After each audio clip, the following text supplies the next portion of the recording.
7 signs that an avoidant is actually a narcissist undercover. Hello there, welcome back to our discussion.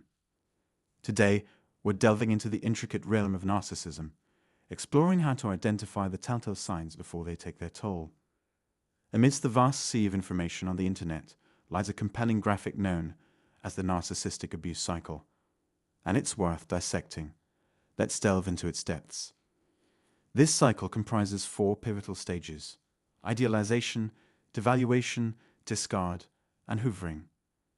Initially, in the idealization phase, the narcissist elevates you to an exalted position, showering you with adoration and making you feel invincible. However, this euphoria is short-lived as they transition into the devaluation phase, where your significance dwindles and you're relegated to a mere afterthought. Eventually, the relationship reaches its breaking point in the discard stage, where they either abruptly end things or seek solace in another's arms.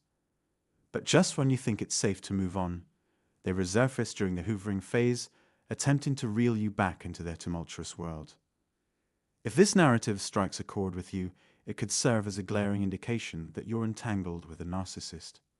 However, what adds an intriguing layer to this dynamic is its correlation with attachment styles.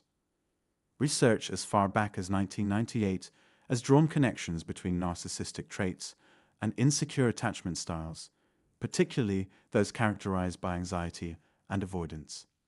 Now, let's dive into the intriguing question: are narcissists dismissive avoidant, as some of our astute commenters propose? The answer, as revealed by research, unfolds a multifaceted narrative.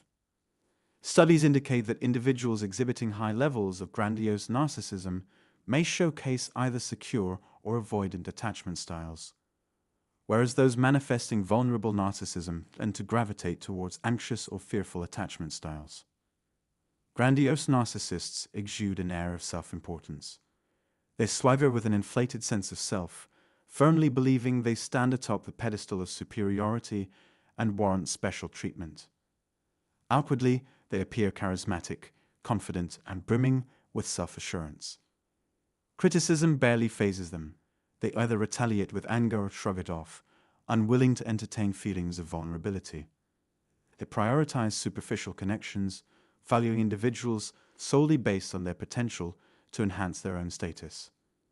Their self-worth skyrockets on the foundation of accolades, accomplishments, and their ability to assert dominance. Let's journey into the realm of vulnerable narcissism. These individuals also exude confidence, but beneath the surface lies fragility. They're hypersensitive to external perceptions, often feeling overlooked or undervalued. Unlike their outgoing grandiose counterparts, they tend toward introversion, shyness, and withdrawal. Criticism cuts deep, stirring feelings of shame or helplessness. Despite craving attention and validation, they don't flaunt it like grandiose narcissists. Their relationships resemble a bottomless pit of needing constant reassurance and validation. Their self-esteem fluctuates like a roller coaster, influenced by perceptions of how others view them. Internally, they grapple with feelings of inadequacy and vulnerability. Now let's dissect the findings of our esteemed colleagues Dickinson and Pincus. They observed that grandiose narcissists typically lean toward avoidant attachment styles, although some may exhibit secure ones. Conversely, vulnerable narcissists tend to align more with anxious or fearful avoidant attachment styles. Enter Snesek and Dian in 2005, challenging the status quo. They argue that vulnerable narcissism is closely associated with attachment anxiety, suggesting that these individuals confidently display behaviors linked to anxious or fearful avoidant attachment. Building on this, in 2006, 2 other researchers corroborated their findings, affirming that vulnerable narcissists indeed tend toward an anxious or fearful avoidant attachment style. Fast forward to Andrea Faccio's contributions a decade later. She expands upon these ideas, demonstrating a strong connection between narcissism and insecure attachment dimensions such as anxiety and avoidance. So, what's the key takeaway? If you're on the lookout for narcissists based on attachment style, consider these 3 insights. Firstly, both grandiose and vulnerable narcissism correlate with insecure attachment dimensions, specifically anxiety and avoidance. Secondly, vulnerable narcissism is more likely to predict attachment anxiety compared to grandiose narcissism. And thirdly, grandiose narcissism serves as a better indicator of avoidant attachment tendencies than vulnerable narcissism. Narcissistic supply serves as a pivotal clue in identifying narcissist behavior. It acts as their lifeblood, propelling them forward in their quest for validation and dominance. This supply can take various forms, ranging from emotional support and attention to physical intimacy, or simply companionship. Ex-partners often become prime targets for narcissistic supply, as the narcissist recognizes their susceptibility to manipulation for their supply fix. I frequently advise my clients involved with narcissists that, to a narcissist, individuals are merely sources of supply, devoid of genuine humanity. What's even more alarming is that supply is finite, akin to a drug addict chasing their next fix. Once the initial excitement fades, the narcissist resumes their relentless pursuit of supply, transforming into adept manipulators in the process. Adding to the complexity, guilt emerges as a potent tool for control, exploited by narcissists to maintain dominance over their targets by manipulating their emotions. Now let's delve into one of the most unsettling tactics employed by narcissists: guilt tripping through self-harm threats. Imagine this scenario: when faced with the threat of self-harm from a narcissist, individuals often succumb to their demands out of fear. Why? Because the narcissist understands that the fear of harm befalling them triggers guilt in the recipient, effectively coercing compliance. But what's the end goal? What drives this manipulative behavior? The reasons vary. It could be a craving for attention or sympathy, or perhaps a desire for another dose of narcissistic supply. Each instance of attention or sympathy bestowed upon them serves to replenish their energy, satisfying their insatiable hunger for control. Now, let's explore deeper into the psyche of narcissists. One fundamental aspect sets them apart: the absence of compassionate empathy. This deficit is significant and distinguishes narcissistic behavior from mere selfishness. Compassionate empathy transcends mere understanding of others' feelings. It entails being moved to alleviate their distress.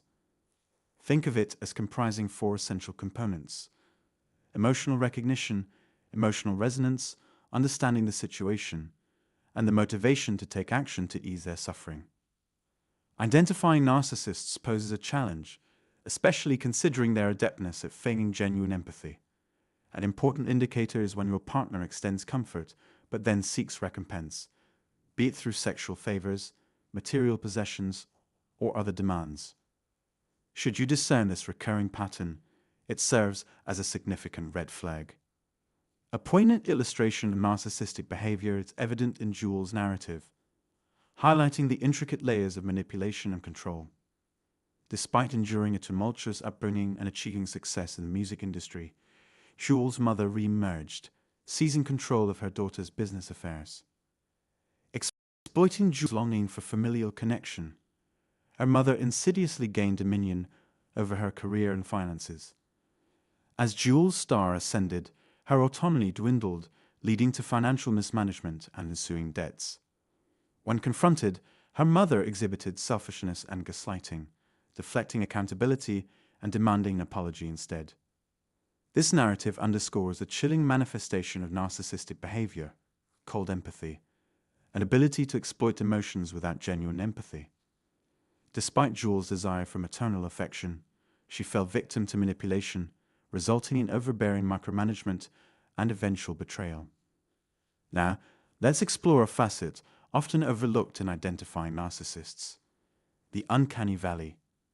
Coined by Masahiro Mori, this concept describes the disconcerting sensation elicited when humanoid robots become eerily lifelike. Similarly, relationships with narcissists evoke a similar sensation, attributed to their simulated emotions devoid of sincerity, a telltale sign of their manipulation. Should you ever experience a sense of unease in a relationship, heed your instincts. Though narcissists may exude charm and allure initially, that lingering disquiet could signify the uncanny valley at play. Trusting your intuition is paramount in recognizing and safeguarding against narcissistic manipulation.